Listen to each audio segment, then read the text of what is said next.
ఏమన్నా ఇట్లా చెప్పుకోదగ్గ వార్తలు ఏమైనా ఉన్నాయా? ఇట్లాంటి మంచిగా రాస్తుంది. ఏపీలో బీఆర్ఎస్ చాప్టర్ క్లోజ్. తెలంగాణలో బీఆర్ఎస్ ఓడిపోయిన తర్వాత ఏపీలో బీఆర్ఎస్ చాప్టర్ క్లోజ్ అయిపోయిందనే ఒక వార్త రాశారన్నమాట. హైదరాబాద్కే పరిమితమైన ఏపీ అధ్యక్షుడు తోట చంద్రశేఖర్ మౌనంగా ముఖ్య నేతలు కాంగ్రెస్లోకి వలసలు. ఏపీ సిట్టింగ్ ఎమ్మెల్యేలు టచ్లో ఉన్నట్లు అప్పట్లో చెప్పిన కేసీఆర్ ఇప్పుడు సీన్ రివర్సు ప్యాకప్ పరిస్థితి. అబ్బబ్బబ్బబ్బా, మామూలుగా ఆనందం పడతలేడు అన్నమాట. కానీ వీళ్లకు విద్యార్థులు ఇదే వెలుగు పేపరు గతంలో విద్యార్థులైనా ధర్నా చేస్తే పెద్ద వార్త వచ్చేటిది. ఇలా వచ్చిందా కనీసమేనా? పాపం విద్యార్థులు ఎట్లా ధర్నా చేస్తున్నారు, ఎట్లా చేస్తున్నారు చూడండి. ఇక్కడ ఇదే వార్త కనుక ఇదే విషయము గత ప్రభుత్వంలో వచ్చుంటే ఈ పేపర్ రోడ్ మొత్తం నింపేస్తుండే. కనీసము ఓ చిన్న డెక్ ఐటమ్ కింద కూడా అది పనికిరాలేకుండా పోయిందన్నమాట. హైదరాబాదు పాలనా భవనం ముందు ఉద్రిక్తత. ఓయూ పరిపాలనా భవనం ముందా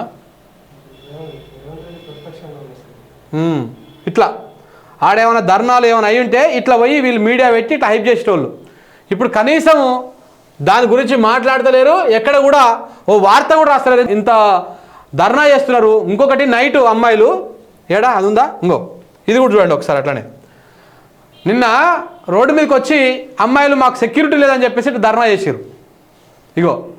ఎందుకు చేసారు? ఓయూలో ఆంధ్రలో దిగిన హాస్టల్ విద్యార్థులు ఓయూ లేడీస్ హాస్టల్ ముందు చొరబడి డోర్లు కొడుతున్నారంట. నైట్ పూట పోయి ఏది అమ్మాయిల రూమ్ల దగ్గరకు పోయి డోర్లు కొడుతురంట. మాకు సెక్యూరిటీ లేదని చెప్పేసి వాళ్ళు రోడ్డు మీద కొట్టి బైఠాయించారు. కనీసం స్పందన లేదు ప్రభుత్వం నుంచి, అక్కడ వీసీ నుంచి. లేకపోతే నైట్ కూడా వాళ్ళ దగ్గర రోడ్డు మీద మంటేసుకొని చలి కాసుకుంటా కూడా అట్లనే నిరసన వ్యక్తం చేస్తారు. ఈ ముక్క కనీసం ఎవడు కూడా రాయలే, ఏ పేపర్ కూడా రాయలే ఈ పేపర్లు. మాదంటే చిన్న నెట్వర్క్, చిన్న వ్యవస్థ. ఇంత పెద్ద వ్యవస్థలు ఇంత పేపర్లు ఉండి ఎందుకు మరి ప్రజా గొంతుకు అయినప్పుడు రాయాలి కదా? ఎందుకు రాయాలి? ఎందుకంటే ప్రభుత్వానికి డ్యామేజ్ అవుతుంది కాబట్టి రాయాలన్నమాట. వీళ్ళు ఎంతసేపు ఉన్నా ఈ ప్రభుత్వ పత్రికలు ప్రజలారా గుర్తుపెట్టుకోరి. ఈనాడు పత్రిక, ఆంధ్రజ్యోతి పత్రిక, వెలుగు పత్రిక, ఈ 3 పత్రికలు రేవంత్ రెడ్డి జేబు పత్రికలు. ఈ వీటిలో వచ్చిన ఏవి వాస్తవాలు కాదు. మీరు వాస్తవాలు కాదు, 100% గుర్తుపెట్టుకోండి.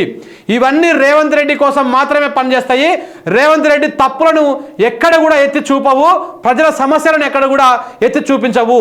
ఈ 3 పత్రికలను మనము చూసి చూడనట్టు వదిలేయాలంటే దాంట్లో అలా రాష్ట్ర ఏవి కూడా నిజాలను నమ్మవద్దు, 200% నిజాలను నమ్మవద్దు. ఎందుకంటే సేమ్ అప్పట్లో నమస్తే తెలంగాణలో కూడా ఈ తెలంగాణ రాష్ట్రంలో జరుగుతున్నటువంటి సమస్యలు ఏమైనా ఉంటే అవి చూపించకపోతుండే ఈ పత్రిక. సేమ్ అట్లాగనే ఇప్పుడు కూడా ఈ 3 పత్రికలు ఎట్టి పరిస్థితుల్లో కూడా ప్రజా సమస్యలను, ప్రజల కోణాన్ని వాళ్ళు ఆవిష్కరించరు. కాబట్టి 100% ఈ పత్రికలను మనము నిషేధించుకోవాల్సినటువంటి అవసరం ఉంది. వీటికి మనం బుద్ధి చెప్పాల్సినటువంటి అవసరం ఎంతైనా ఉంది మిత్రులారా.